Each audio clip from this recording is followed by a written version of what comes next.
And here we are with New Edge Sword and Sorcery monthly story chat. And it's January 2024. We're going to be doing something that Christopher Rao, who is one of our guests on the panel tonight, suggested, which I thought was a great idea. He suggested that we do a read and kind of comparison looking at the evolution of Michael Moorcock's prose and everything else related to that as it pertains to the very first ever Elric story, The Dreaming City, published in 1961, and the very latest Elric story, The Folk of the Forest, published in New Edge Sword and Sorcery, issue 1, which came out right at the end of November last year.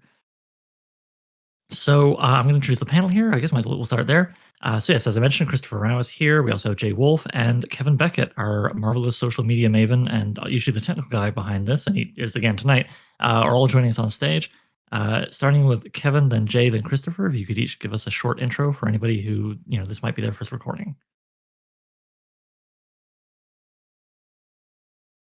I do the social media for New Edge New Edge Sword and Sorcery magazine.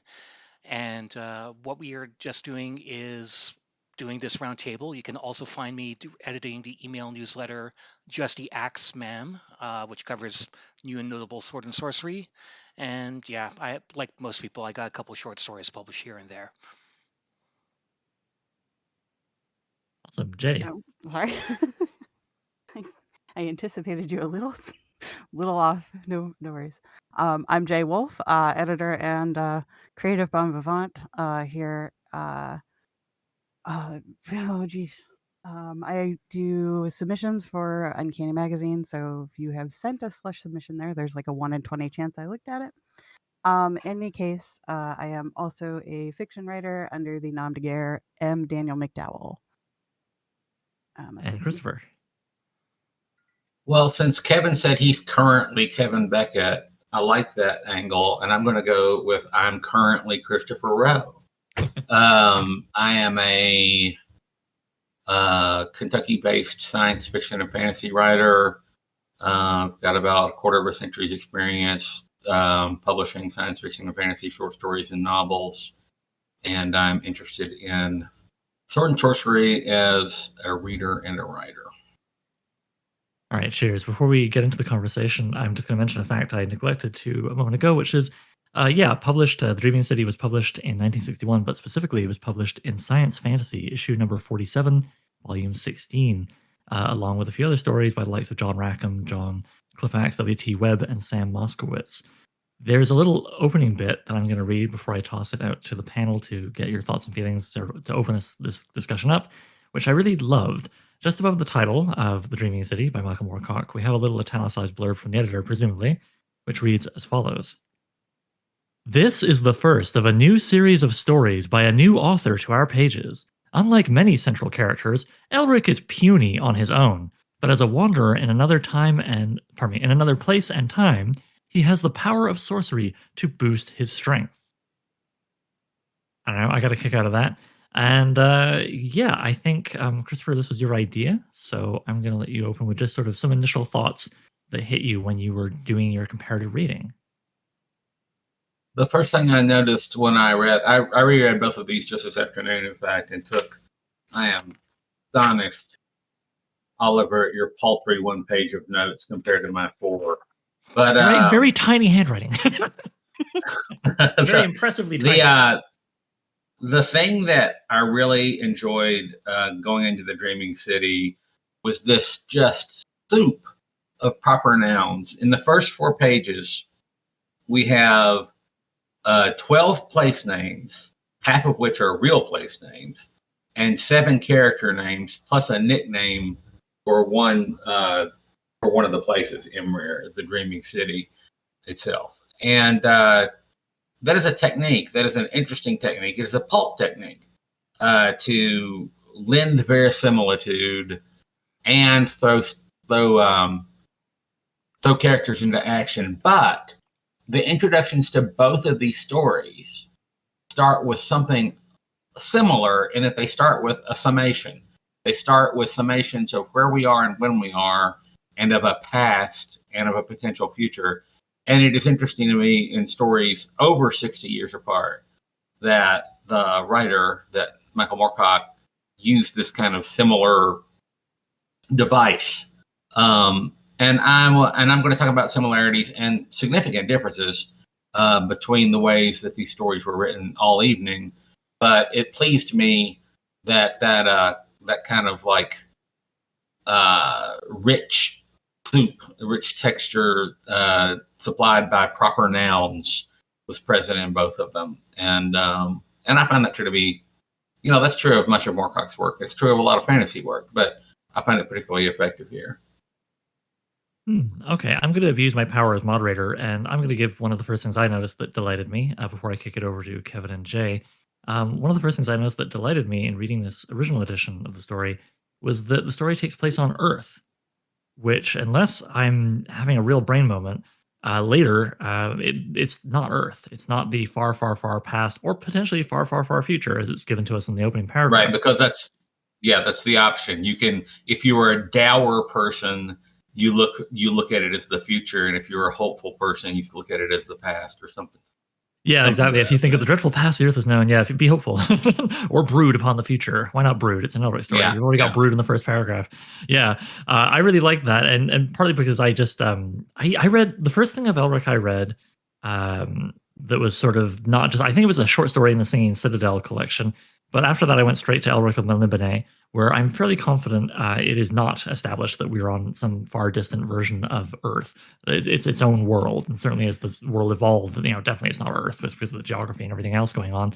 And that was kind of neat to see this here, that one big change. It also made me think about how this character came out of Michael Moorcock being asked by the editor, "Hey man, can you do me one of those Conan things?" And he was like, "How about I turn him inside out?" But this particular thing of it being, potentially a far past or future, does make me think a bit of the Hyborian Age, and all that good stuff. So that's maybe one initial commonality with Conan, as opposed to being just popped inside out. So I thought it was pretty cool. All right, that was one of the first things that grabbed me. Kevin, what's one of the first things that grabbed you? Well, when you brought up the idea of the fact that this could be either the ancient past or the ancient future, uh, my most familiar version of this is the Elric saga from the 70s, 80s onwards, where up until more recently, when he reprinted the original version from the 2000s, from this particular edition, where it's like, oh, this is set in like our Earth. He danced around the fact by acknowledging that time is circular. So theoretically, even though the universe remakes itself over the course of the Elric saga, this could be the far future of Earth, or it could be the ancient past, because it all circles around to the same point. Reading it, though, I'm definitely seeing a lot more of churning around the Howard inside out. One minor plot point is the story climaxes with naval battle, and people who've read Robert E. Howard notes Howard really loved his large scale land battles, and I don't know if it was just a coincidence of Moorcock himself going, well, if I'm kind of riffing on Britain, Britain was a naval power, so it has to be a naval battle, or if it really was, Howard likes his land battles, I'm going to do a sea battle. Oh, neat. Yeah, I can see that. All right, Jay, what was one of the first things you noticed that really grabbed you? Um, it's hard to say really because the Dreaming City wasn't the first Elric that I read either when I first came to these books, and so like trying to review it as like, oh, this is like the initial reading, that was definitely something kind of it was an experiment, we'll call it that. um, I think the thing that I noticed most was definitely that for all that his diction has changed over the past 60 years, there's still like a very like he still has the same verve, which is kind of incredible to me. And I'm sure that like the part of that is just that if you have a large tome of your own work in front of you, you can refer back to it. But I feel like there's just something kind of innate in like the way that he strings words together that he was doing even when he was 21, and that's fucking incredible to me. I think that's really cool to point out because I have not often, but sometimes heard people say, "Oh, well, the earlier Elrics, you can tell he was a young man angry about all kinds of things in the world, and that cools off later." And while I would say, I wouldn't read that deep into who he is through his work. I wouldn't feel calm enough to do that. I Yeah. would say some of the later Elrics definitely are a bit less bloodthirsty, but I think that verve you are describing, yeah, it's right there up to the latest story. Yeah, it was kind of incredible to look at it because I've definitely like the versions of this story I have approached previously were not this version for sure. And so it was neat to see the differences like, oh, I'm pretty sure that tonally this part was a little bit different, maybe a little differently, but in terms of like just the raw power in the words, I was really kind of blown away. And I think that there is something of that like that question of like being angry and young as like a relatively early Elric story, like that it informs the early nature of the character, but not the whole of him, which is interesting. I certainly Well, it's not think relatively early; it's as early as it gets. Well, And yeah, no, um, I'm gonna I'm speaking about this in the sense that I have read all of these stories many times, and so trying to frame it right, and from you're right. that And he tinkers and he revisits and he Mhm. changes things up to match later things. I mean, one thing that really struck me, one of the differences between these stories, and I know I'm in the minority of this, and I've talked about this before on the server and elsewhere. Um, I am not a fan of internally chronological presentations of stories of things. If somebody I sense right now, if somebody, as they inevitably will, do another complete Elric, there's going to be an impulse. Somebody's going to want to put Folk of the Forest first, right? Elric is a young man in this. Tanglebones, a completely different character in the new story than he was in the older story. yeah, boy, he felt different. Um, um, it's informed by this rich 60-year history of invention and accumulation of detail and all that sort of thing. And then you would go, if you did that, from this well-informed, sophisticated in prose and ideation story to this kind of like raw and lean, and I would argue angry as well story. I want to read just briefly. I'm going to read a line that Yaris has at the beginning of the Dreaming City. At least I'm willing to take a risk, yelled Yaris, anger lancing from his slanting eyes. You're getting old, all of you. Treasures are not won by care and forethought, but by swift slaying and reckless attack. Okay? Yeah, those That is lines are something so I sense different in in the the framework. yeah, Unfortunately. I sense that in the prose styles of these stories. Now, Jay, you're absolutely right in that there are like so many similarities. He has not abandoned that energy. He's not abandoned anything. He's adapted. He's grown, right? I mean, the And I man's mean in his some of that 80s. He's and some of that's go just ahead. like actual style as style has evolved over 60 years of print publishing.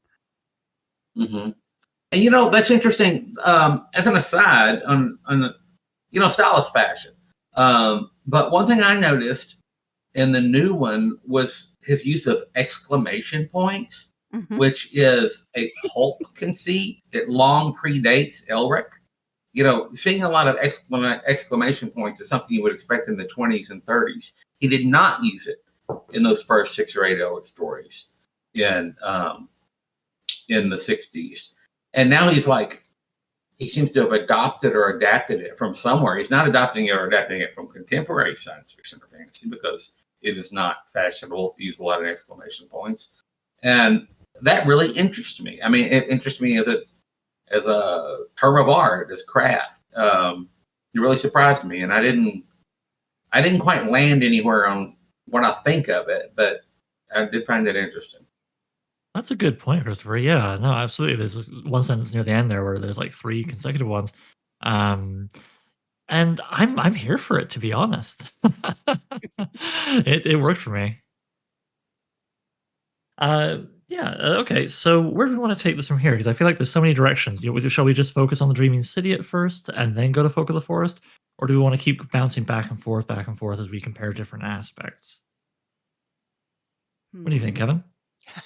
I actually think the counterpoint between the two is interesting because Dreaming City is a nihilistic story written by a young guy who's trying to tap into the energy of this pulp sword and sorcery that he loved as a kid growing up, and trying to tap into that while doing something completely different. And then over 60 years later, like more time than any of us have lived, he's asked by a certain Canadian magazine editor, "Hey, could you do something new?"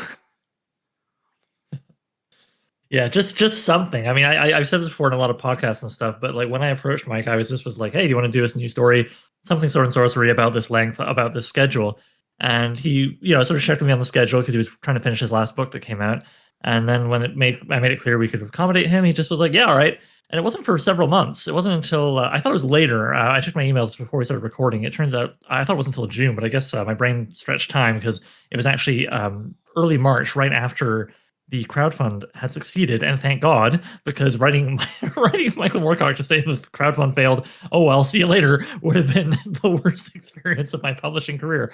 But instead, I got to write him and say, "Hey, went well, great stuff. How are you doing?" And only then did he reveal to me that it was an Elric story. So that was pretty that was pretty neat. Oliver, I don't want to. I just want to suggest that Michael Moorcock could have found somebody else to publish an Elric story if you hadn't fun. Oh, I'm sure he would have been fine. No. I wasn't concerned for him. I'm saying I would have sucked big for me to have that go through my fingers and have to write him back and be like, "Sorry, no dice. Take it elsewhere." But yes. Yeah, so that was pretty cool because when I first approached him, of course, when he said yes, I just was like, "Amazing! Send me your grocery list at 4,000 to 6,000 words. I'll take whatever you give me, sir." So yeah, I was very, very happy to get that Elric story. And of course, one of the first things I thought of was, "Man, where is this going to fit into the grand chronology?" And also, I guess the saga collection is going to be a little less complete. Sorry, everybody. So yeah, that's kind of fun to think about. But now I'm just talking about me and the editing. Pardon me. So yeah, and I mean, maybe I will talk about that more later, but let's focus here. Sorry, everyone, I'm a little sleep deprived by the dog. Okay, well, when you go to something you brought up, Christopher, Tanglebones is a little bit different, to say the least, between him in Folk of the Forest and him in Dreaming City. For those who haven't read these two stories, would you like to elaborate on that? Sure. I'll allow it. I will allow that in the intervening decades, Tanglebones has become a shadow of his former self. All right. His power seems to largely come from scholarship, which can erode over time in a man growing older, and also the silver wand, which we learn at the end. Are we doing spoilers at all? Do we care about spoilers? Oh yeah, sorry. Warning, heads up for anybody listening. We absolutely 100% are going to spoil the bejesus out of these stories. It's the only way to discuss them thoroughly. So if you haven't read either and do not want them spoiled, please save this recording for later when you've read the stories. Okay, Christopher, please continue. Okay. So the silver wand, which turns out to be a gift from his estranged, I guess, wife, his not, in fact, murdered wife, as everyone suspected.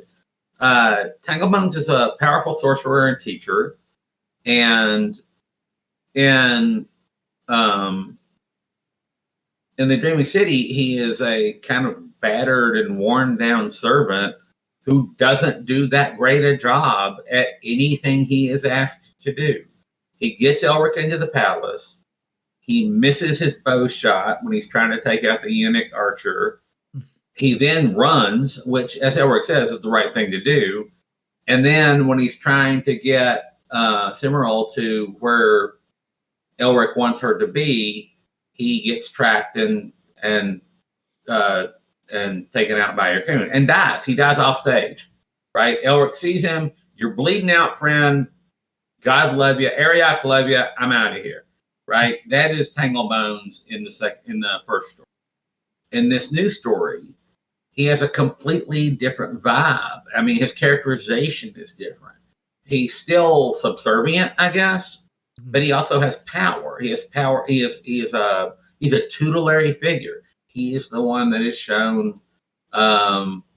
He has shown Elric literally around the multiverse on the couches and so on, which is interesting. And again, like I said, I'll allow it. I will allow for the passage of time and the passage of and change.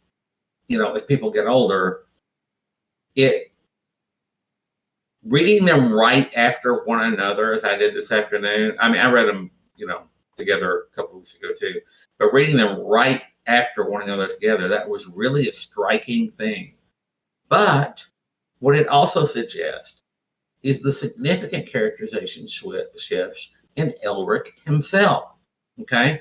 In the Dreaming City, Elric's walking through the night in Emir, and he hears the dying screams of slaves being slaughtered for the entertainment of their decadent masters. And not only shrugs it off, he kind of grins, right?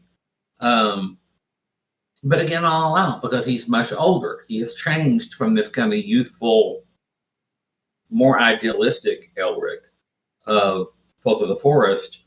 And, one thing I wanted to really point out was the richness of detail in terms of world building in the two stories.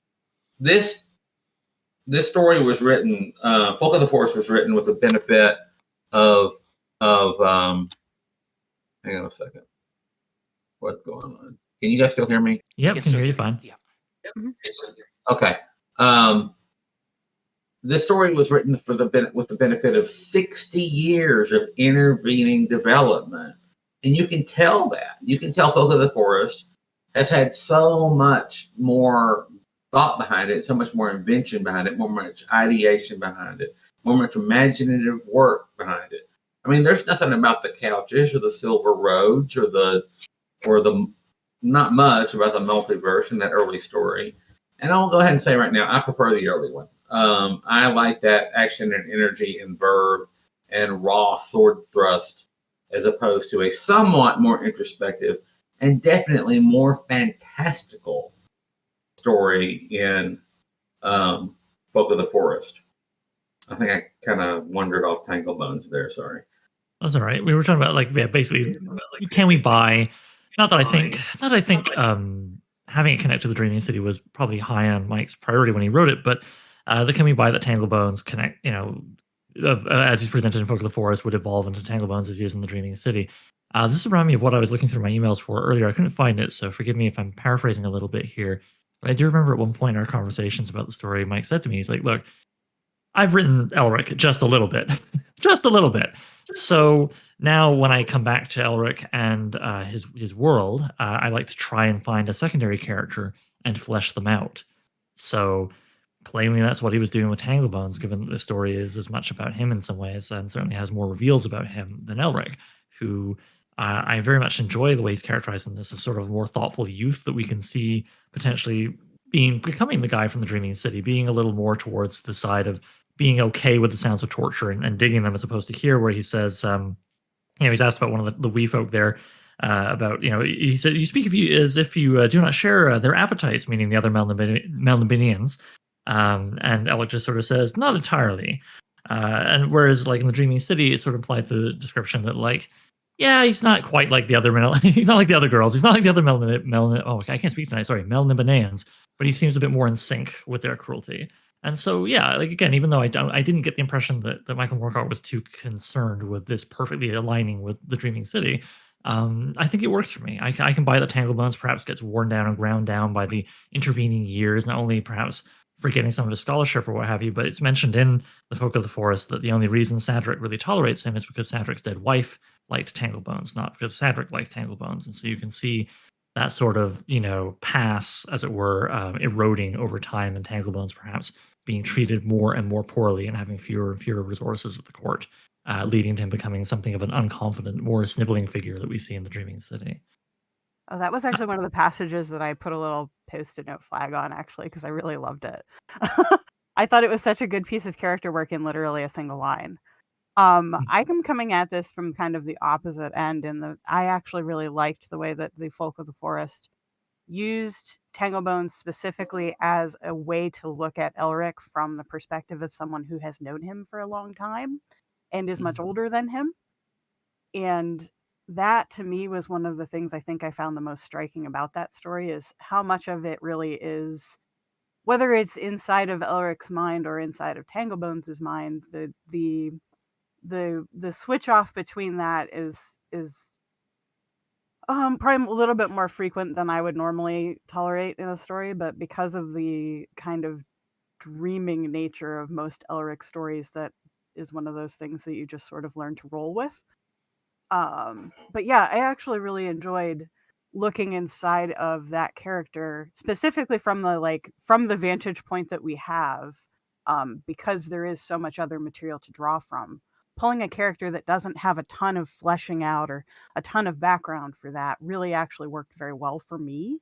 But I can see that someone who wants to view these stories in a different I hesitate to find a way to I'm not finding a way to put it. Like I can see where you're coming from, Christopher, in sort of that fleshing that character out in hindsight is maybe doing a disservice to the older material. But I actually really enjoyed that, and I thought it was a good choice in terms of sort of like the style of stories that I think Moorcock does really well. And Fred actually just pointed it out in the chat there very well. The sort of like the strange emotional detachment that often happens with these characters that are eternal and don't have a linear time the way that we do. Which is an interesting point. Actually, before we progress, About other people won't be able to see the chat, so I'm just going to read Yeah, what that's fine. Fred wrote. Yeah, That's all right. What Fred wrote was simply Elric / Tanglebone's relationship is reflected in the work, the final program, where Jerry Cornelius' old servant dies in the course of devoted service, and Jerry is unmoved and just keeps on going.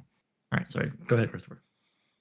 I was just going to say that one of the interesting things that Jay just made me think of is that the 21-year-old Michael Moorcock did not seem to be concerned with notions of contracted and expanded and different time streams and timelines and the way that time works and as a subjective perception. So again, you've got this sophistication that is present in the new one, the newer one, latest one, I guess, that was not present in that first one. And again, I think it would be a disservice to Moorcock and his readers and to his characters to present these stories in some kind of chronological order in a suggested reading order. I'm always a fan of publishing stories in collections in order of with the same characters in publication order. And which brings up something interesting. Howard was moving away from Conan, right? It's somewhat of an old saw in Howard studies that there wouldn't have been many more Conan stories had Howard lived longer. And it's also something of an old saw that Fafhrd and the Grey Mouser maybe went 10 or 15 years too deep, Mm-hmm. I have complicated feelings about Elric because there's so much more Elric, obviously, than of Conan, but also of Fafhrd and the Grey Mouser, also of even Cain, Thongor, whoever. Elric is probably the most. There are probably more tens or hundreds of thousands of words written about Elric than any of our other so-called big SNS characters, right? Mm-hmm. Is that true, do you guys think? Absolutely. Yes. Yeah, I mean, okay. I haven't done a word count off Liber, but I think it's fair to say yes. Absolutely. Okay. So, go ahead, Kevin. Oh, okay. I was just going to get back to the linear time and all this. I know Moorcock has said that, and you can almost see the break when you actually read his work in publication order around the 1980s when chaos theory was beginning to actively start hitting pop sci. As he noted, he was basically done with the entire Eternal Champion cycle by 1980. And he really was not that interested until chaos theory began to come about, and probably other things going on in his life and experiencing in the world. Certainly, if you read his overall work, the force as a corrupted law becomes much more of a bad guy than chaos as time goes on.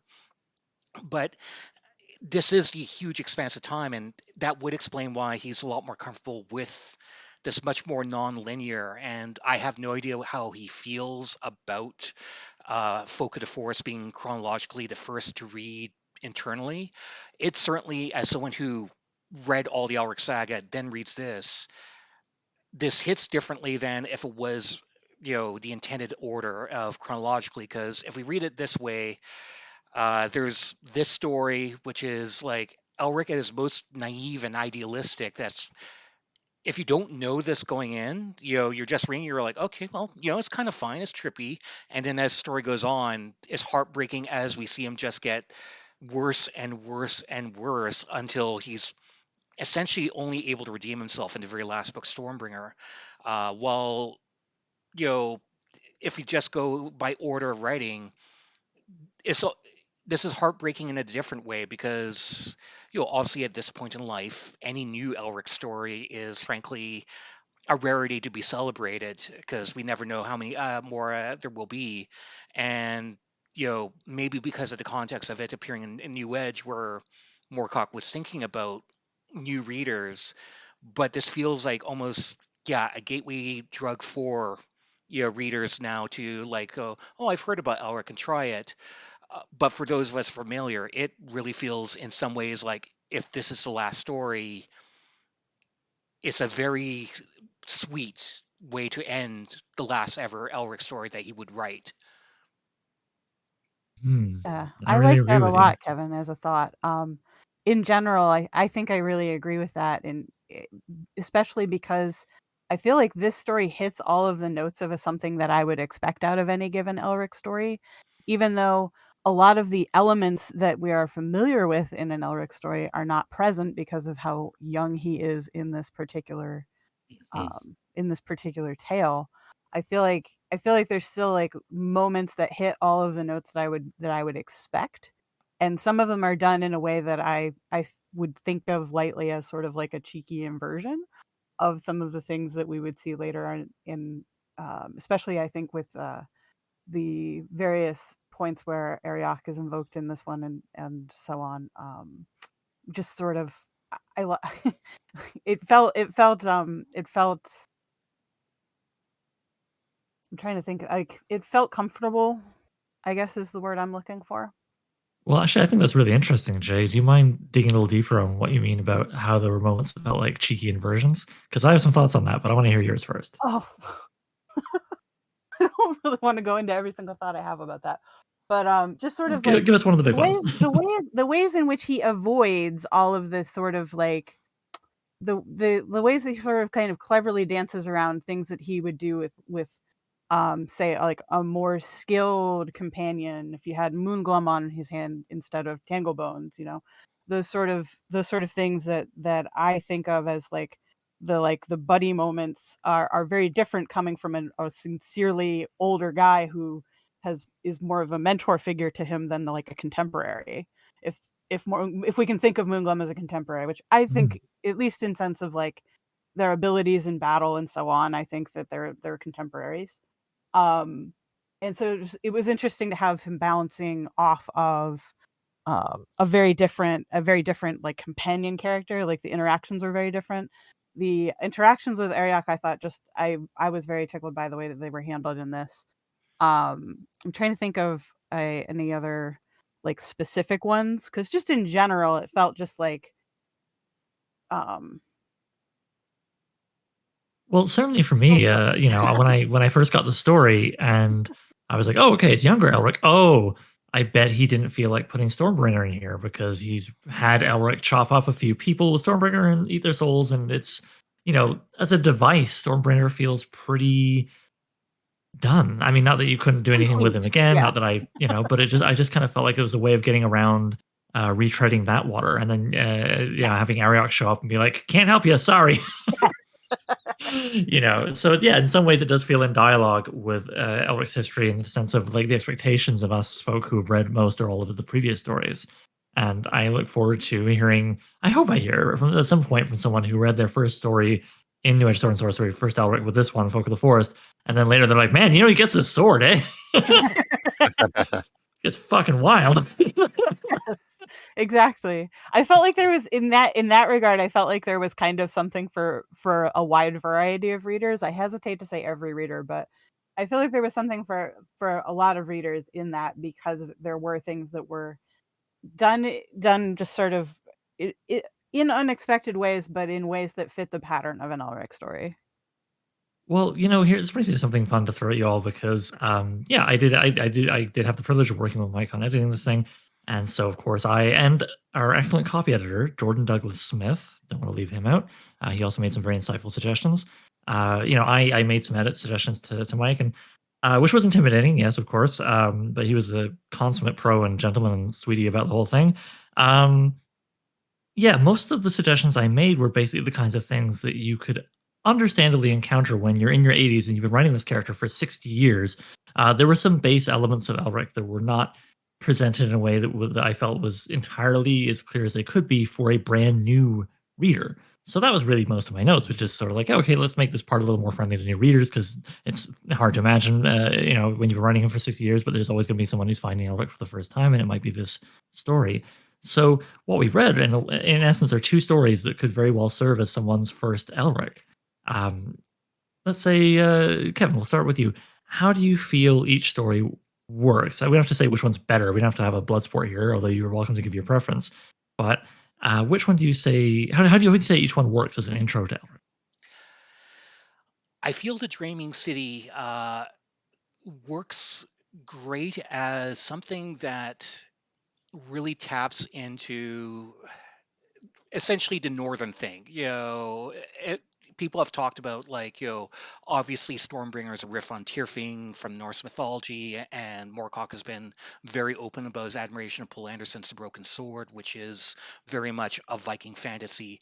And it really feels, even though he's much more fantastical than doing Nordic, it really hits that high-end sense of operatic tragedy. I mean, by the end, when he's like, I don't have the line in front of me, so I'm getting it wrong, but line like, "We will give this age something truly evil," when Elric basically goes completely to the dark side.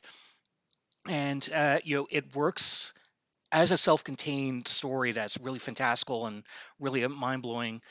If you look at where most of Sword and Sorcery was at that time and what Moorcock is doing, you can also see this as a really great, in its inversion of the tropes of that time, of like, instead of like, a heroic barbarian who rescues the princess and like, the battle is successful and like, he goes on to celebrate.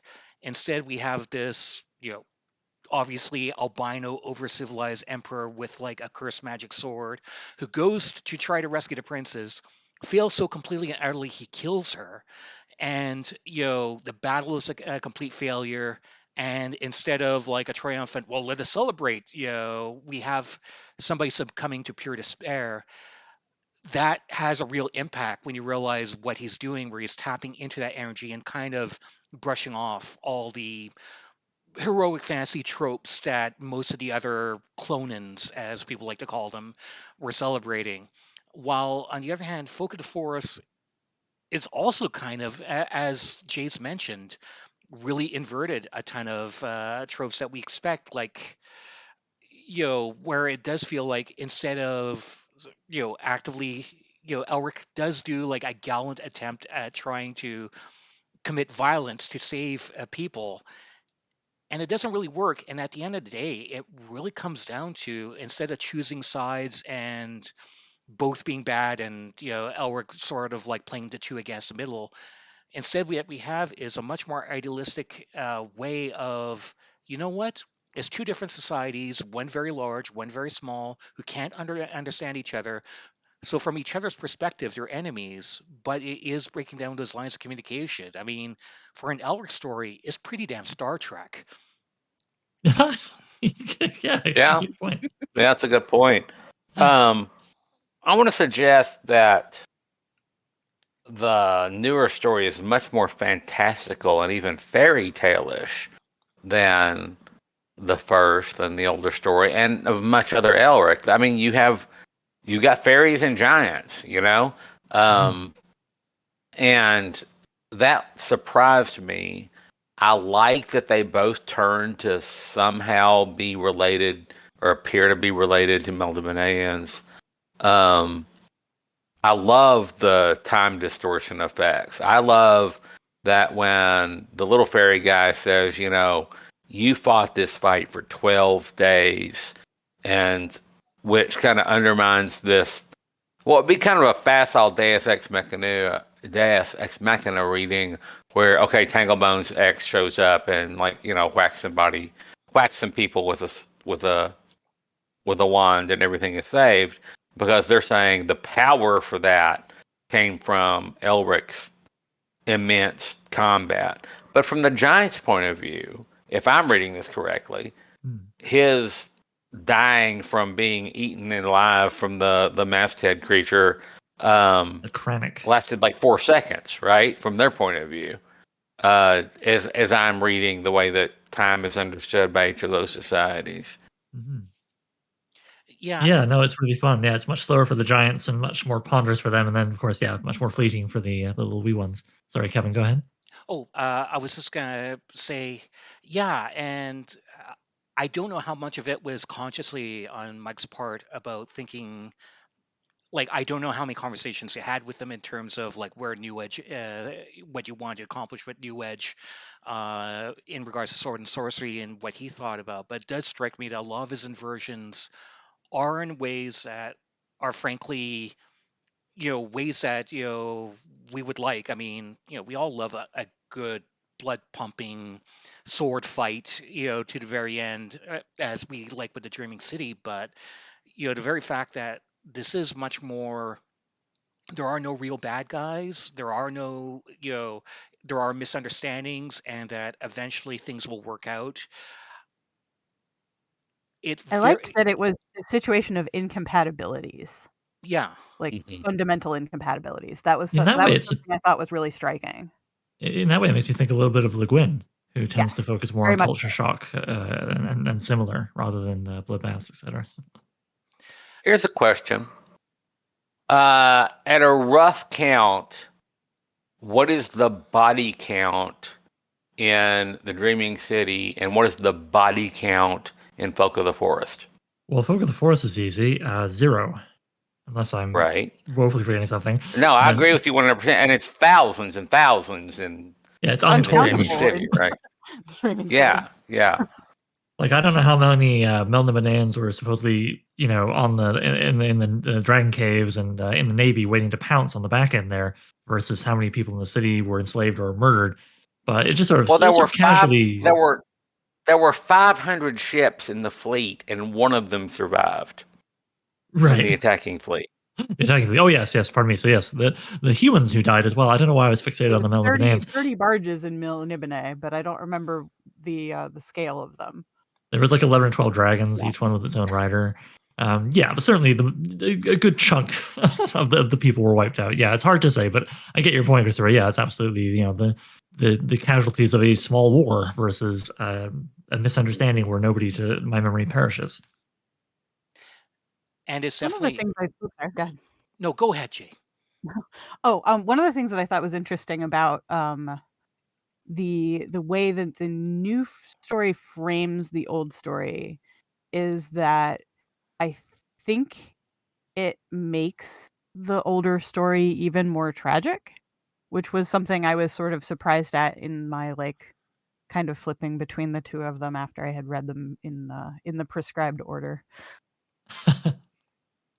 And Actually, there's a question. I read Dreaming City, then Folk of the Forest in preparation for this, Jay. Did you do it the other way around? Did you do linear No, or no. publication? So what I did was I read the Dreaming City, I read the Folk of the Forest, and then I sat on it for a couple of weeks, and then I read a whole bunch of other things that I had to read for work, and so after that I had to come back to it again, and so I've kind of had to flip back and forth between them, and that was just something that I sort of observed over the past day where I was trying to refresh myself on the Okay. particulars. in a way. Christopher, right? Go ahead, Kevin. Oh, okay. Thank you. I was gonna say, in a way, like, I think one of the reasons why we're all a little bit leery of prequels, is, Star Wars, where a lot of people, but I find the Star Wars prequels interesting because you could see what Lucas intended and failed dramatically Mhm. at, of deepening the story that ideally that we would see this idealistic young boy who ends up becoming Darth Vader. Uh, Mhm. I do find in this way Moorcock accomplishes this effortlessly here. And this is the reason why I guess prequels are so tempting, where you deep into tragedy, and certainly seeing the arc of Elric at his most idealistic and young and hopeful, and going through this truly downward spiral. I mean, it's only really in the last book 5 or book 6 of the things that Elric begins to actually stabilize. Process. Yeah, and it'll be interesting. I don't feel that this Folk of the Forest should be at the beginning of the next big Elric thing. Absolutely not. No, I'm in complete agreement with everybody that's like, yeah, this is a reading order thing. I think in part because, again, to me, like, this story is from the perspective of Tanglebones, and I feel like the ones where the voice is not that primarily of Elric, because I mean there are stories that I think of as primarily like Moongloom stories where Elric is there, and so like for that perspective, like I don't think this is a first story. I think this is a story that informs the tragedy later after you've already read the tragedy.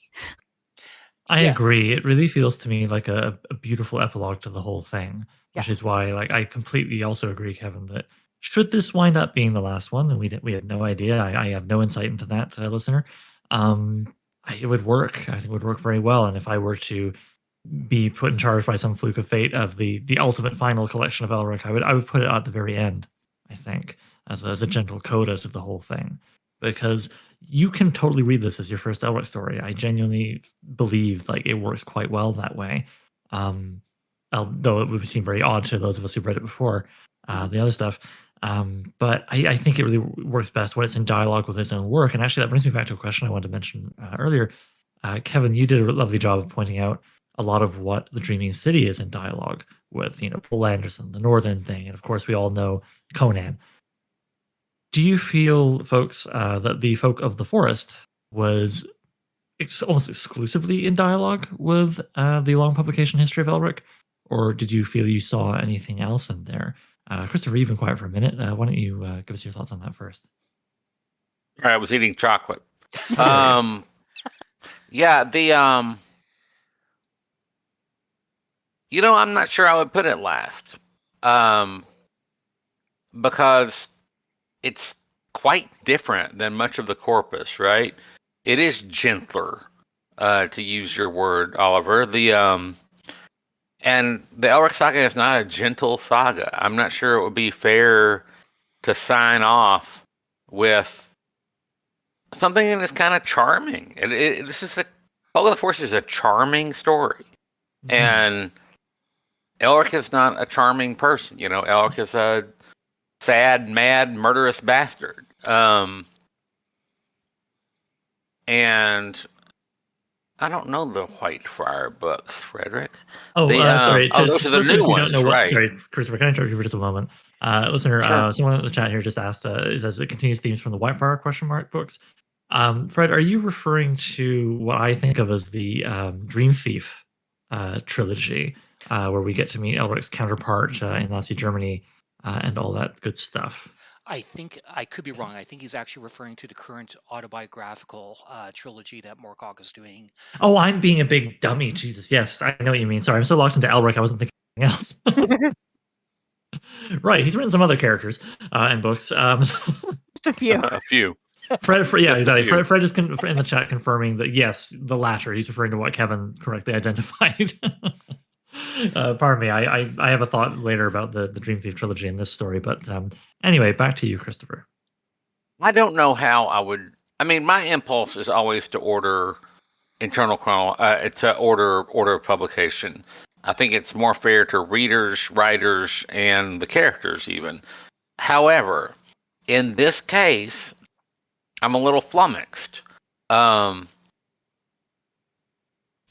would suggest that. Okay, I've got a question for the group. And I don't want to get into subgenre wars or anything like that, or definitional wars, but is a story about Elric, because it's about Elric, definitionally a sword and sorcery story? I will start by saying not necessarily. I think a lot of people have made a convincing argument that Stormbringer is more epic fantasy due to the world and beyond scope of the thing. But because we all think of Elric as one of the sort of holy trinity by mashing Fafnir and Grey Mouser into one aspect of that trinity along with Conan, I think we understandably want to refer to it as being sword and sorcery for sure. Now, does that mean is the Icy Folk of the Forest is not being sword and sorcery? Well, I don't want to, I'm trying to moderate more than run my mouth here. So, Kevin, what are your thoughts on this? I find like in terms of Elric's flirtations with epic fantasy in a way like when he actively Stormbringer was written very early on, very close to Dreaming City. So in terms of you could sort of say that he wasn't even technically sword and sorcery at the beginning, and a lot of the sword and sorcery came about more once he began to fill in stories like While the Gods Laugh and others, where you just have Elric as this wandering, moody albino with a sword getting into various adventures. You know, in terms of this particular story, if it does feel like sword and sorcery, it feels in dialogue with. I have no idea how much Mike read the various conversations about the current state of sword and sorcery, but it very much does feel like Mike thinking long and hard about the tropes of sword and sorcery and seeing if he can do something that would be appealing to sword and sorcery audience, but would be a lot more fantastical, fairy tale like. Uh, so I personally consider a big tent that what, if this is what he sent us for a New Age sword and sorcery, it's sword and sorcery. But I can see how other people who need to draw clear lines might say no, but to me it is. I How about you? agree. Because I like, I'm with Oliver and really liking Brian Murphy's 7 base elements, he calls them, right? But I'm also a big fan of what Oliver says about those 7 elements being the posts in a weird ass 7-sided wrestling ring where the how do you put it, the ropes are stretchy or whatever. Like you can, those posts demarcate boundaries, but the ropes running between them are very elastic, and you can have fun Right. bending them outwards So, to leap off them and do cool moves. I wrote out this afternoon, the 7 base elements, and I tested both of these stories as well as I could against both of them. Dreaming City hits every one of them right in the middle. There's no question at all that, man of action, outsider hero, personal motivation, dark and dangerous magic, all of it, right? And to my surprise, actually, of the 7, I'm going to give Folk of the Forest 4 and possibly 5, which is plenty, right? Yeah, no, Brian's very adamant that like you don't have to hit all 7, otherwise it's just sparkling wine or whatever. Could I posit maybe the other terminology for our beloved subgenre? The other terminology that came about in the 60s and 70s was heroic fantasy. And I find that this probably closer fits to what I think of as heroic fantasy than it does to what I think of sword and sorcery. However, I feel like those things have such an overlap that it doesn't really matter to me so much. Well, I know, Jay, you and I have chatted about this, and I think this is germane to our conversation here. You put it. There's kind of like one time, because there's no one framing, as we all know, but one framing you gave that I liked was you felt that broadly speaking, you can kind of put a lot of people on a spectrum running from Conan on one end to Elric on the other. Yes.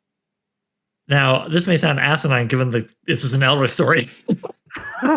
But where do you feel this fell on that scale? I mean, to me, this one. So the thing is that I actually see it as a bit more of a bit of triangulation, where I see Conan on one end there, and I see Elric on the other, and then sort of like,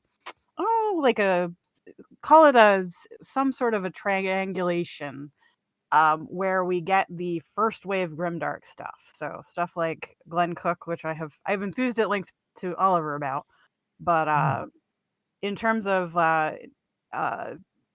what we're looking at here, I would definitely say that it's closer to like the pure end of Elric, where you're seeing the noble side of him. You're seeing the side of Elric, I think, that in the Folk of the Forest specifically, I think you're seeing the version of Elric that cannot exist in some ways. He can't stay that way.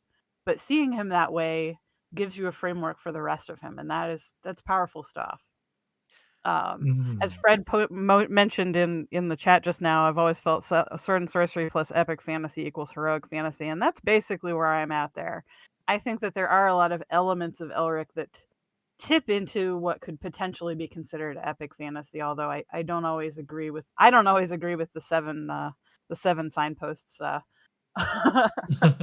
But I come at this from the complete opposite spectrum, where I sort of fell into sword and sorcery kind of ass backwards compared to everybody else. So Yeah, whereas I took a pretty trad path. I mean, there's a few trad paths, but for me, it was Seven Sword of Conan comics. Like that was absolutely it for me for a long time, and then eventually I discovered the rest and devoured it as much as I can. Still working on it actually. Yeah, I do whereas I I just think found my it's copy of Law and Chaos when I was cleaning the other day, and I was like, oh, I haven't seen this in a while. That's the Elric Wendy Pini art book done in the early 80s. And that was my entree into the field, so to speak, was Wendy Pini's artwork. So nice. yeah, so Well, this all reminds so me. how far apart Conan and Elric are on my scale. Right. Well, I mean, this all reminds me of a conversation that I had with David C. Smith, another long-running sword and sorcery author, who appears in New Sword and Sorcery issue 0 and Come on, Brain 2. But yes, and we were talking about the old saw, like what is sword and sorcery, what's heroic fantasy, and he was like, well, he felt that his most recognizable character, arguably, is Oron, of his own creation. He also wrote Red Sonja books, co-wrote. He felt that what made his Oron character not sword and sorcery was that what made it heroic fantasy was basically, scale and motivation. Oron stories have to do with huge kingdoms and good and evil and all that good stuff, and motivations revolve around basically saving the kingdom / world and so on. And that frame was it.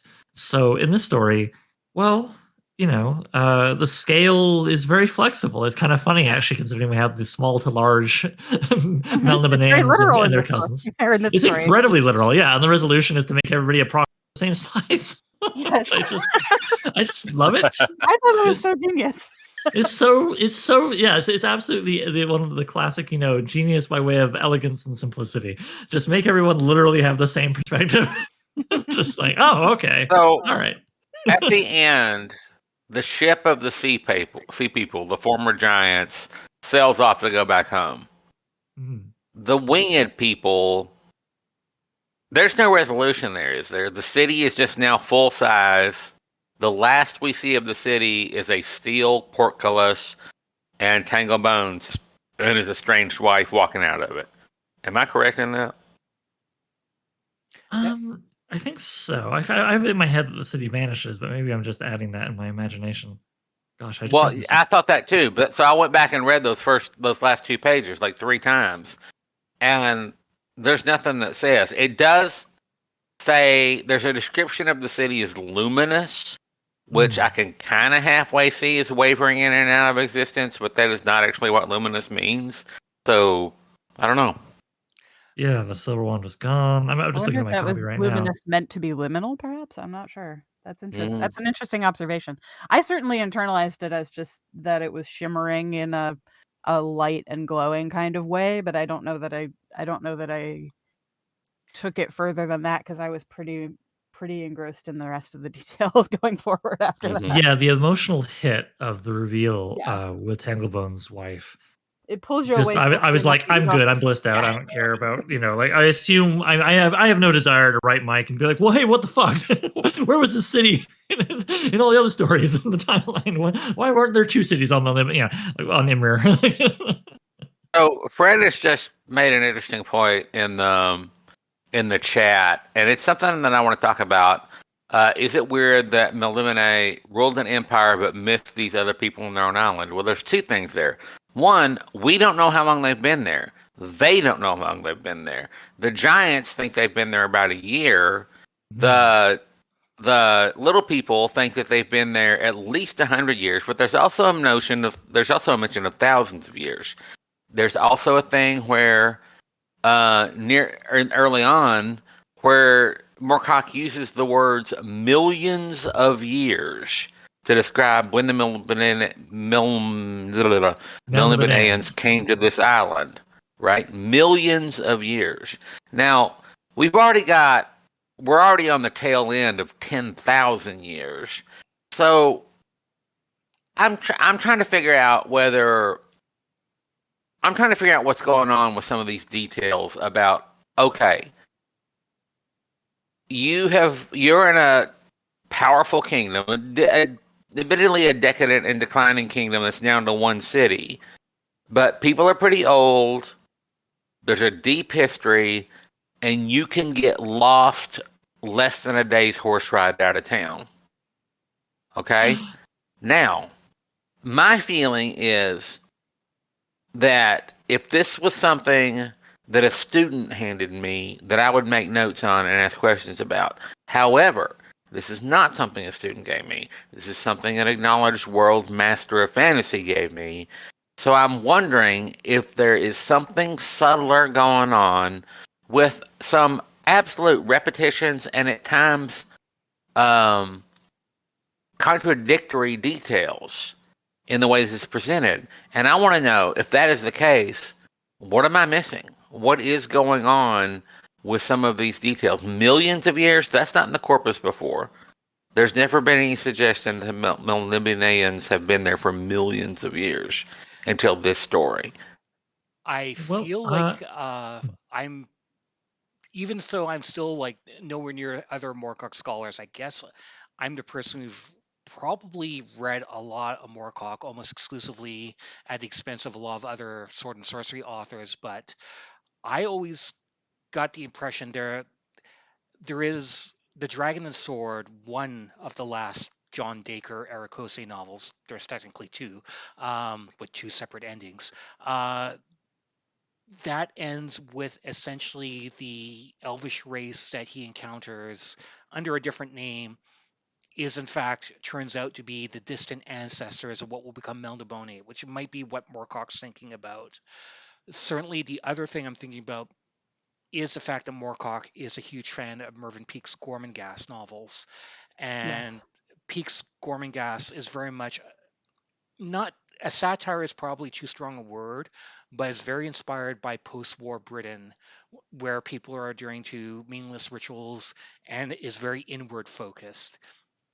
And certainly Melnibone is very much his version of the British Empire. I can't help but think that inward focus, thinking we've been here forever, we're the empire that where the sun has never set, would actively mean that they're actively ignoring ethnic tensions within their own island, as well as Welsh would tell you, and we're not even going across the sea to the Irish. And that's very much how I read it, but where it's more metaphorical, but certainly I can understand in terms of literal explanation. You almost have to deep dive into Moorcock's head to understand what he's talking about millions of years. But anybody else, I can totally understand if you're like, what the heck is he talking about? Yeah. Oh, my reading of it is that especially because these both of these stories deal with Imrir, the Dreaming City. I think those things are not literal. I think that the interpretation of time in most Elric stories is fractious at best, and so it's one of those things that I mostly look at as sort of like a funny little detail more so than something that I'm looking for a linear, like, exact timeline. And that's part of that is just because of the way that I approach those stories, which is that I read them in the order I was able to get my hands on them, and I did not always retain a whole lot of information from book to book myself because I read a lot and I have severe ADHD. But I've read them so many times over the years now that I have a very sort of like I have more of a sense of them than I have of the literal meaning of things like the passage of time in these stories. Um, Zephon in the chat mentions that with Gormenghast there is also a slight Gothic influence, which deals with decay and stagnation, and that's definitely something that Mervyn Peake was in conversation with.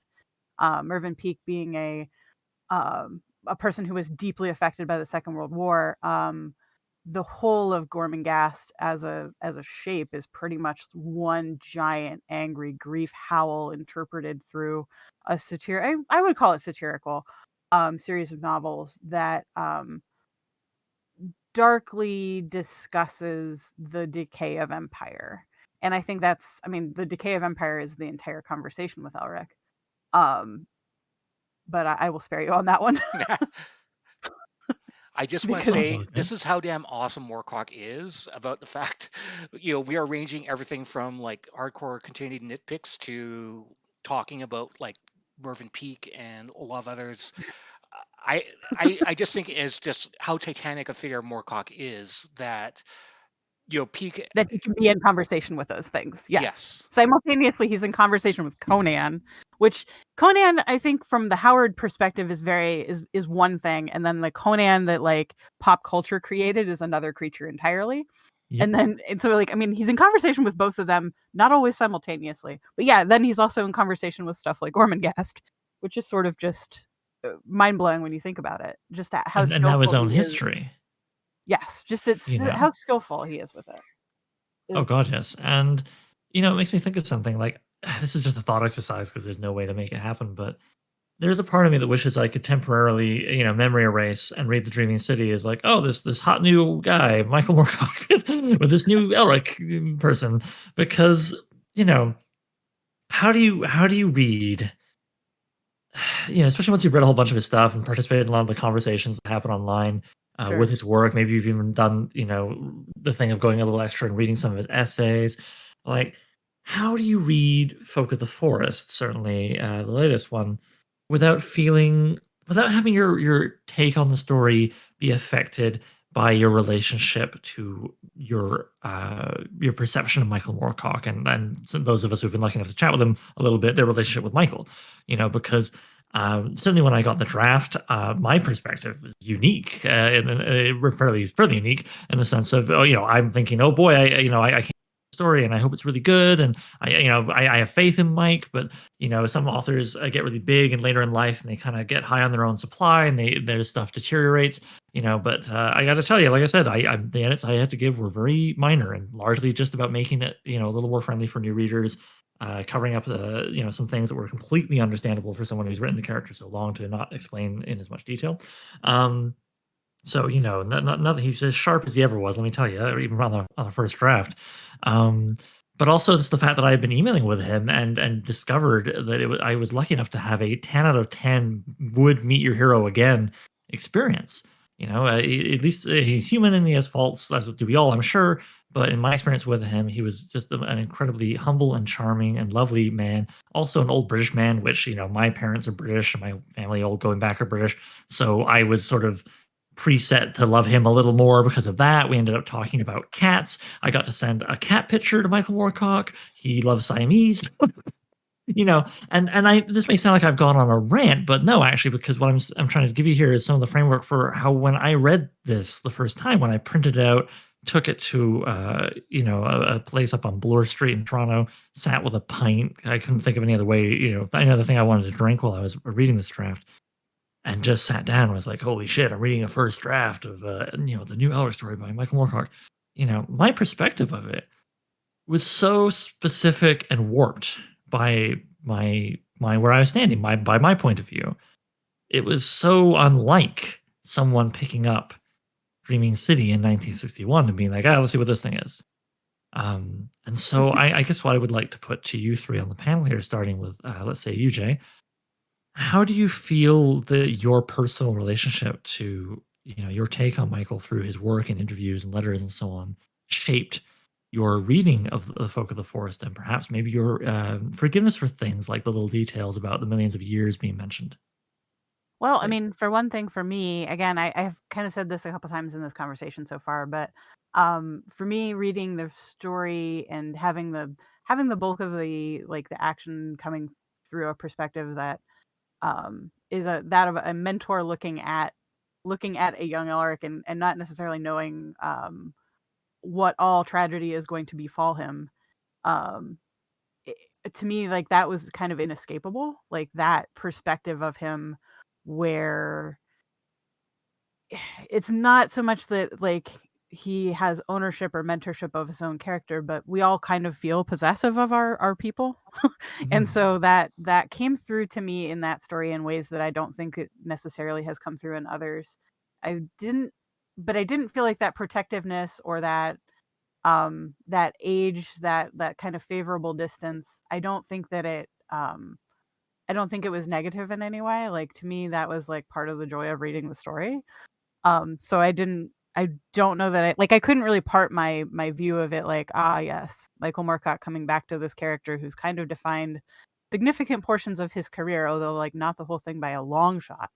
It was neat to have his perspective on himself looking in, so to speak. Like that was really charming to me about that story, more so than the individual details or any single facet of the story. Just sort of like that, the character moment that you get throughout the whole thing was Right. striking to me. Uh, so Christopher, I saw in the chat there you had to step away from the mic for a second. What I just did was go on kind of a tear describing my very personal, individual framing and relationship to Michael and the manuscript and how that affected my reading and how part of me kind of wishes I could just do like a temporary memory erase and come to either this or the Dreaming City brand new, fresh, and feel those feelings. And Jay was just explaining, how their take on Michael affected their read of the Folk of the Forest. So, Christopher, I'm curious, how does your relationship to Michael's work? How did you feel that affected your reading of the Folk of the Forest? Did it make you more forgiving, less forgiving? Did it change anything else? How did that go for you? All right. Without getting into facile facile uses of the word like, I a year and a half ago or so, I was asked to write a review of the last Elric novel, which was really a fix-up. And I took a deep dive into Elric, deeper than I'd ever gone before, and read different versions of different stories. Jay mentioned that they've read different versions of Dreaming City. I don't know, man. I have complicated feelings about what Moorcock has done with this character and this endless revisiting and tinkering and even retitling in some cases, using titles that were previously used for other pieces. Thing. So I kind of like, and I'm using the word like, I like those pure quill first 6 or 7 stories from science fantasy quite a bit more than I even like Elric of Melniboné, which was the first one I read because I read the Science Fiction Book Club 2-volume set that came out in the early 80s, and it had, it did internal chronological order with a lot less material That's a than what hard we place have to now. start, honestly. Yeah. Sorry, Jay, Yeah. could you repeat that? Oh, I said that's a hard place to start. Okay. I was lucky in that I just sort of like read Catch as Catch Can instead of trying to do omnibus editions early on. But Mhm. I read yeah, the omnibus collections as a kid, so. And I mean, my favorite of. Go Go ahead, ahead, Christopher. Christopher. Go ahead, Kevin. I was going to say my favorite of the collections is it Del Rey that did that 6 or 7 trade paperbacks from the aughts that purported to be the publication order, but even then I think there that was might some be ASOS. tinkering. I can't remember for sure. Yeah. It's Yeah, one of I haven't it read was that a one. I'm aware paperback. of I it, remember but that one. yeah. Yep. My relationship with Elric, and I know a lot more about Elric than any of the other characters. The only other 2 series I've read by him are Coram and Hawkman / Count Brass. So, I've not read a lot of the new wave stuff. I've not read any of the newer, insertion stuff, the semi-autobiographical stuff. And, Elric is... I have this thing that I call the George R.R. Martin problem, which is that people who are fans of Song of Ice and Fire are in no way the same thing as people who are fans of George R. R. Martin. Mhm. Um, my favorite George R. R. Martin stories are the novellas from the early 80s, like Sand Kings and stuff like that. I appreciate what George has been doing, has been doing with those epic fantasies. I read the first two or three of them. They're not really my bag. They're good. I mean, they're well written. They're George R. R. Martin things, but you know, uh, so I don't know. I don't know. I can only judge this story by other Elric stories, not by some kind of larger relationship I have with Moorcock or Moorcock's work. Fair And enough. in Fair. that context, I find Folk of the Forest different. I find it significantly different than what I think of as an Elric story. Elric is kind in this story. Elric is sensitive in a way that he is not in other stories. I mean, the sensitivity he expresses in, I guess, earlier stories, um, is kind of nihilistic and self-serving. I mean, what gets him sad is the fact that he murders the woman he loves, not of his own free will, but later on he does murder some friends of his own free will, and so it's just different. It's a lot different for me than what I think of as an Elric story. Not least because it's got it has actual fairy tale elements to it, and that is something that I don't associate with Elric. So, but it is an Elric story. I mean, it benefits from this vast corpus of 60 years of development, especially in world building. But it doesn't seem to benefit from 60 years of characterization. So it's kind of this weird bifurcated disconnect for me. I like the story. I do think it is an Elric story. I just think it's different than other Elric stories. Oh, neat. Before I sorry, that sounded just sort of like, huh, neat. Just yes, I found that very interesting, but also want to make sure we get some time for Kevin to give his answer to my question. But Kevin, before I kick it over to you, I'm going to provide listeners with a bit of context because your read was made kind of interesting and unique, even from my own. So a little bit of background here, folks. Uh, Michael Moorcock at one point was flying across the Atlantic Ocean from point A to point B, and before he made that flight, he made the decision to send me what he had thus far of the story. He sent me a draft that got pretty close to the end, but didn't actually have the end yet. And he sort of joked in the email. He was like, "Oh well, just in case the plane messes up the landing, here's what I got. Like you can posthumously publish what I managed." And I'm just like, "Oh Jesus, I hope that doesn't happen." Talk about the British nihilism, huh? Yeah. And of course, when I get this, I think, well, do I do I read it? And ultimately, I'm still stunned because I tend to be a person who is not big on surprises and so on. And if there's chocolate on the table, I'm shoving it in my mouth. So I would have thought, I would have read it, but I managed to somehow find it in me not to read it. I waited until Mike sent us the complete draft. However, I, of course, shared everything in the private Discord channel that we call Ness Editorial with Kevin, Nat Webb, our layout and design person, and then copy Jordan Douglas Smith.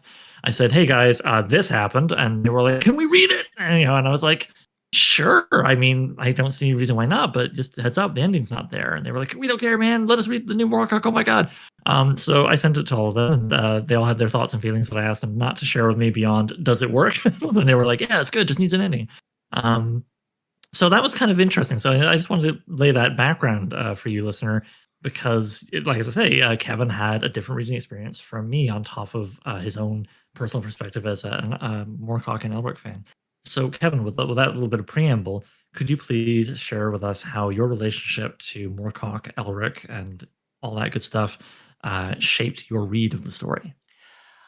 The original version, I mean, I would have to track down the original version again to make sure my memory holds up. But from what I recall, it had that fantastical element, but it because it did not have that ending, it did not have that emotional punch. So I was seeing the invention of Moorcock and his imagination, but I was not, it was still leading a good story, and honestly, a good straightforward adventure story with Elric would have been fine. And I can say, since we're talking about early versions, Tangle Bones was not in the original version. This was just Elric on his own, going out into forest and encountering these people. Wild. Oh, that's fascinating. Yeah. What So, a secret. Thank you for sharing. no problem. So, we could see that I could already see that there was dialogue about subjective experiences in terms of timey-wimey stuff and all that. That obviously, on some level, that was on Moorcock's head, the idea of subjectivity and misunderstanding, and Elric being very ideal. It essentially ended with him like in combat, but there was no real resolution. So the very fact that as he noted, you can even find an interview on the Forbidden Planet YouTube channel where he's admitting that he had not composed an ending yet at that time. When we did receive the ending, I mean, as a guy who's starting to actively write and send things out, just seeing that creative process is fascinating, and it was certainly truly awe-inspiring to sort of see just by inserting one element, Tango Bones, really all of a sudden everything crystallizing to the point where you know Moorcock, Oliver has shared, was a little bit worried that the ending might seem as saccharine, but uh, to me, Tango Bones deepens the story and moved it from what would have been maybe an okay story that might have been, chronology aside, been something you would find in like Weird of the White Wolf before the Dreaming City, or like Bane of the Black Blade, where it's just a bunch of short stories that don't really, they are good, but not really the key emotional high points.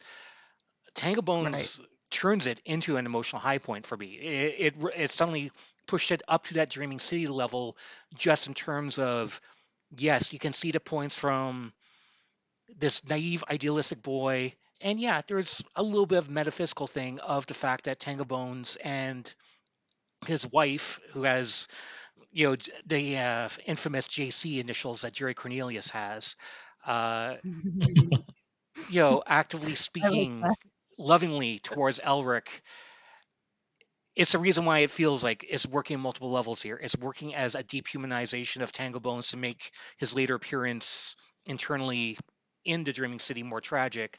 And yeah, on some level, it actively feels like Mike, through Tango Bones, has inserted his own feelings about the material much more transparently than he did initially. And, you know, I give him credit for actively willing to go that way. He was a bit afraid that might turn off people. I honestly don't know what a brand new person reading the story will feel, but for me, as a longtime Elric fan, it was an emotional gut punch. I was not expecting that. Yeah, it made me on. I don't want to asinine, but it definitely the gut punch I felt like just absolutely hit like a Mack truck. Made me think a little bit of what I felt when I read to the end of Stormbringer for the first time. Yeah. Like it was that big. Yeah. And before Kevin, I'll let you continue, but I just want to slip in something here while it's more relevant to what you were saying about the ending and all that good stuff. Folks, bless him. Mike took me on a very enjoyable ride as an because he sent me that uh, draft that was incomplete, and I don't remember the word count off the top of my head, but I think at that point we were still looking at the story being closer to 4,000 words. He was telling me to expect around 4,000 words at the low end of the 4 to 6,000 window I'd asked him for, and I was like, sure, whatever, Mike, I'll take it. Sounds great, Elric, give me. And then we were getting pretty, we're getting pretty deep into the process with the printer. We are getting as far as we could without actually sending them the complete manuscripts or whatever you want to call it, of the issues. And I was like, okay, hope I get that complete thing for Michael soon. And then he emailed me and said, Oliver, I've just had a massive brainstorm. I'm rewriting the entire story. And I was like, oh God, anybody else, I might have problems, but I trust you. You know what you're doing. And so about another week and a half, I think, tops, goes by. And I don't chase him. I trust him. It's Michael Moorcock. And then he sent me very close to what is in the magazine. And I think you told me 8,100 when I asked about this. Yes, a little over 8,000. So all of a sudden the story doubled in terms of what I was told to expect. And I found out in the same email that he gave it to me, there was no warning, and he just was like, yeah, it all came together, and the page one rewrite was not actually him writing a whole new story. It was him realizing, oh crap, Tanglebone should be in here and all this stuff that we've talked about tonight. I presume. And then so he just probably re went over the initial 4,000 and then wrote the rest. Is my guess. I have not interrogated him deeply about this. I was just so grateful to get it and to get such a lovely story and to get so much more than I had been prepared for. So yeah, that was a that was an emotional ride for me unto itself. So Kevin, you've talked very eloquently, and thank you so much for about your perspective as the guy who got to read an early draft and then what came later. In terms of your relationship to Moorcock and his work at large, how do you feel that affected your read of the final version? Moorcock, Do you I feel maybe it mean, made you more forgiving, or go on? yeah, I won't deny that's part of it. Like, sometimes, as everybody knows, Moorcock can be a very opinionated man in regards to things. And my relationship with Moorcock at times, due to his nonfiction, have gone from reading him as a kid to reading him in Train's 30s, where at times I was just like, around the White Wolf era, I wasn't just sure, okay, is it me? Am I not clicking with Mike? Because he would release these forwards with very aggressive opinions. I wasn't too sure if he how much I was in sync with him. If I was in my 20s and he wrote this when he would be a middle-aged person, I would bounce off this so much more. I would just be like, what the heck are you doing, man? Like, where is the guy who wrote the Elric saga? Now, maybe it's because I am a middle-aged person and Moorcock is in his 80s. This hits much more differently because it's different generations. Moorcock is writing for people who are like, as we're seeing, as Zephan Sacriel mentioned in the comments, that there's a new generation of readers coming up who are like in their teens and 20s right now. And it's certainly interesting for me, as a side note, occasionally reading social media reactions from younger people to Elric. As people have noted over the time, Elric has done very well with Japanese art, and you can see a number of brooding anime emo types from Final Fantasy, etc., who owe a thing or two to Elric. And certainly a lot of younger readers seem to click with Elric that way. But to get back to my own Mhm. reaction, yeah, at this point, even though Moorcock's aiming theoretically for 20-year-olds, the fact that all of us, it's gone through a period of time, his message of youthful hope, like, and this is the thing about Folk and Forest, it strikes me very much a message of hope. I mean, it really is almost a classic 60s, all you need is love, you know, and you're reading it now as a middle-aged person from an old person. This hits so much more differently because it is that recognition that of how we were all youthfully innocent once and we were idealistic and we really wanted to change the world, and over the past 60 years the world has changed. I'd like to think overall for the better, although it does seem at times that we are heading towards the events closer to Stormbringer. But overall though, it definitely feels like something that, if you're a long-time reader, I don't know if it's necessarily a long-time reader, but I do think age and experience does have the story hit a bit differently.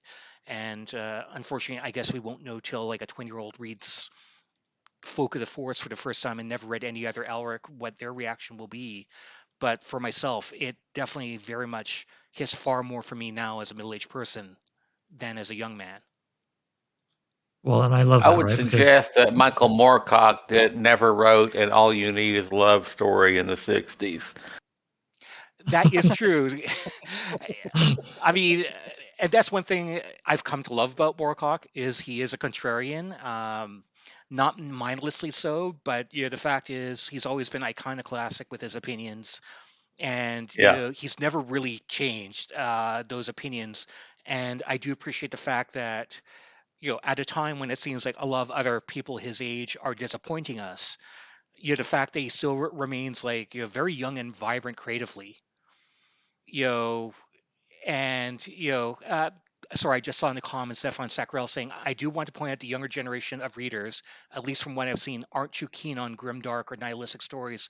Moorcock might be aware of that. And I do Mm. think at a certain point, it depends on people, but I can certainly see reframing Elric to make clear, because I've definitely seen some people react to Elric as dark fantasy, where they like the gloomy nihilistic person who just wants to see the world burn, and I get that. That's part of me as well. That's one of the reasons I respond to Elric.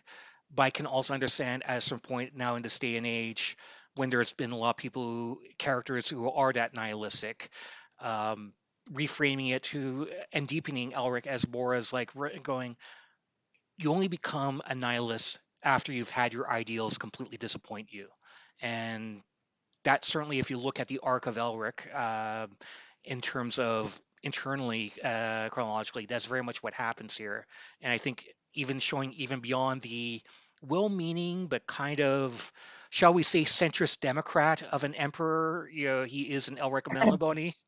Um, basically actively seeing the young. I want everybody to be together.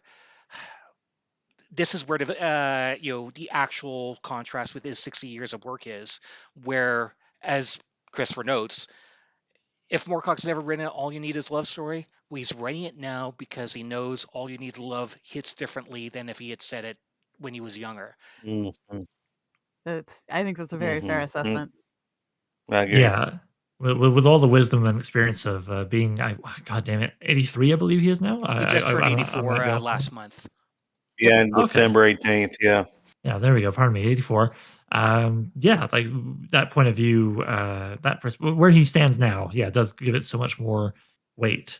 I really love it. Everybody, I have enjoyed this conversation so much. I feel like I would Oh, let it absolutely. just go for another 24 hours, or 1,000 years, or millions of years, or maybe just one, depending on your relative size. But we should probably get into some kind of winding down here. So why don't we? I'm going to go around the table here and get kind of closing thoughts. Then I'm going to do a little bit of a push and a little bit of a reveal for those of you in the chat. Those of you listening will be hearing this a lot later than when we record it. And yeah, and then I want to read one little closing passage as our outro. So, Christopher, do you have any final thoughts that you haven't managed to fit in or that have come to you while we've been talking? I think people should read both of these stories. I think this has been a valuable experience, and I think that it's a valuable experience for newcomers to Elric and old hands at Elric to do exactly what we've done here, to read and think about these stories in conjunction with one another and cognizant of the fact that they were written well over half a century apart. But they still remain in conversation with one another. Hmm. How about you, Jay? Oh, yes. I mean, I hate to be like, well, yeah, what Christopher said, but yeah, I think it's interesting to view this not just in the the long the fact that we can say that Michael Moorcock can have a long conversation with himself is kind of incredible, and I think that's part of his charm. But like that he is in conversation with all of those other books that we've mentioned that he's influenced by and so on. And having more depth to that bench is never going to be a bad thing for me. That's um part of I think what I enjoyed so much about this was just that it did deepen some things I wasn't expecting to have deepened for me. Great. Kevin, how about you? I almost feel like, I apologize if it did seem like I monopolized the show, but No, Oh, not at all. I asked you questions. Oh, not at all. Yeah. I just want to say, in terms of I want to thank Christopher for even suggesting this. I mean, occasionally we might tease Christopher about his publication order as the best, but I think we can see, and one of the things I like is, on some level, Mike himself is aware, how you read in publication order plays differently from the internal chronology, especially because he keeps revising it. That it keeps hitting a bit different. I'm not too sure if the most recent Elric saga has made any more changes than before, but I recall the 90s where he used the Von Beck family from one of his other series and started changing names of some of characters and other things, so you could sort of see the spread out Von Beck family throughout the entire multiverse. But it's very fascinating. I just want to thank Oliver for the opportunity to just have one of my all-time favorite authors. I still recall when I was 13 reading Behold the Man while listening to a band that would become one of my favorite groups, Faith of War. And, it's just Moorcock is responsible for so much memories of my life, and getting a chance to actively, indirectly see the creative process and essentially feeling the story hitting me personally in a way I honestly don't know what would have happened if I was not even directly involved with the magazine, but being at a point in my life where I can reflect on my own reading history and reflecting on how other people's reading histories have been with Elric, and hopefully as people continue to read Elric in the future or wherever they start, just realizing, yeah, this is unmistakably one of the titans of fantasy, both as an author and Elric as a work of fantasy spread over 60 years. No matter what you choose, you're always going to see an interesting facet of Elric. I think that's a really great way to put it, Kevin, because, one thing I wanted to get into earlier and just couldn't quite find the room for it, we don't need to have a big conversation now, was, I think there's definitely, a divide, not only in, say, publication versus chronological, but also pre-1980 to post-1980 Elric. Some Mhm. people prefer the more bloodthirsty Elric, some people prefer the more, pardon me, ethereal, maybe introspective, thoughtful, multiverse spanning, diverse, later Elric. And I can see elements of both in the story that I was so lucky to publish. I would just say, to anyone listening to this going like, oh, geez, where do I start or what do I prefer? I really do think that while one can certainly make arguments for some Elric stories being better or worse, per se, I mean, of course, quality varies over that many years and that many pieces of work. I think there is incredible value in avoiding false binaries. Check out his work in all eras and just enjoy the way that your perspective will shift, like a person growing giant or small, as you move through the various eras, and fill in other things through, say, reading the Eternal Champions series, which I have not yet finished, but I'm already enjoying what the way it's reframing certain things for me in what I've read in the Elric series, where I'm far more versed. So yeah, I would say I would double down on the thank you to Christopher Rao for having this wonderful idea, and to you, Kevin, Jay, and Christopher for joining me for this panel. To you, dear listeners, for checking out the magazine, checking this out, and just all of you contributing in your way to me having deeply precious life experience of getting to work with the last living legend of second wave sword and sorcery, who's still with us and still vital and still producing more words than I manage in any given month. This has all been just a wonderful thing for me, and I think I'll go to my grave feeling grateful for it. So, with all that said, I'm going to give you guys a little reveal. What will be a reveal for you in the chat, listener? You're probably hearing this officially made the reveal through our socials through the magazine. Michael is returning to New Edge Sword and Sorcery in 2024. He is very busy with his new novel. So best it's original. I want to be upfront about that. It will be a reprint of an obscure Elric tale, one that was not included in the recent saga, all the stuff collection. And it will, of course, be paired with new art and maybe something else small. I'm still figuring that out. I've got to email Mike what he says. So also, by the way, for anybody who's heard me call him Mike and been like, "Wow, gee, you're chummy," I promise this is not false familiarity. If you get into reading his essays and what have you outside of his stories, I found an essay of his on this thing we call sword and sorcery, very much about what it's called and why we call it that, from a 1961. Actually, again, we're going back to 61 issue of Amra, the fanzine.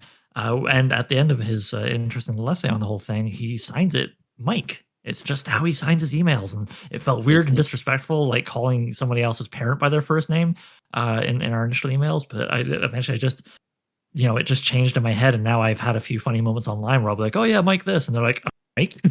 No, you mean Mr. Michael Moorcock? I'm like, yes, I do also mean that. He's earned all the honorifics and what have you and formalities. So yeah, I'm very happy to say that Mike will be back with us, and yeah, Hey, Oliver, yeah. thank you for making all this happen. Thank you for putting in, finding Mike Moorcock, as we call him. Thanks for making this happen. It's an amazing thing that you allowed or that you prompted or whatever. Oh, well, thank you very much. I really appreciate that. Yeah, and you know what? I'm just there's somebody I should thank, but if I thank them publicly, it might lead to a lot of people bugging that person for Mike's contact details. So I'll just say to the person who put me in touch with Mike and made it possible for me to talk to him, you know who you are, and you're probably listening to this. Thank you very much. Yeah, okay. So, all right. With all that said, and I've got to be wary I don't get a little choked up here. I'm going to just close as we opened with the little reading of the very top of the Dreaming City, above the top of it, the editor's little funny note about Elric being a puny guy. I think just for a little bit of fun and dramatic business here, I'm going to read a smidge of the very end of the Dreaming City. We did mention spoilers up front, right? I really love how in the Dreaming City we have the story. It happens. Lots of stuff happens. And at the very end, Elric finds himself in the water, bound to Stormbringer, thinking very hard about Jesus. This thing's a parasite, but without it, I'm useless and oh, good, but it's useless without me. Geez. And he says the following, and I'm just going to read this last little bit as our send off. We must be bound to one another, then, Elric murmured despairingly, bound by hell-forged chains and fate-haunted circumstance. Well then, let it be thus so, and men will have cause to tremble and flee when they hear the names of Elric of Melniboné and Stormbringer, his sword. We are two of a kind, produced by an age which has deserted us. Let us give this age cause to hate us as we wander its young lands and new-formed seas. Strong again, Elric sheathed Stormbringer, and the sword settled against his side. Then, with powerful strokes, he began to swim towards the island while the men he left on the ship breathed with relief and speculated whether he would live or perish in the bleak waters of that strange and nameless sea. All right. Thanks, everyone, for listening. Good night. Good night. All right.